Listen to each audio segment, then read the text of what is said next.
由澳門汽車總會主辦嘅迎全運經典老爺車同埋電單車活動，今日上晝喺澳門東亞運動會體育館舉行，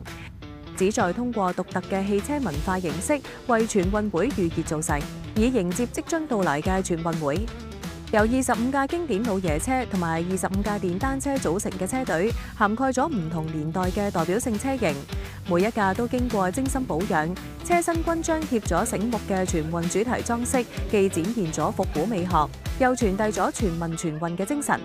積極啦，除咗推廣汽車運動之外，亦都加入咗宣傳全運會嘅元素啦。另外，亦都體現到全運會澳門賽區嘅所有工作咧，唔單單係政府舉辦啦，好多民間嘅團體啊，好多嘅澳門居民啊，都好積極響應啦。咁我哋好有信心啦，喺11月正式運動會期間咧，全澳門嘅居民一齊參與其中。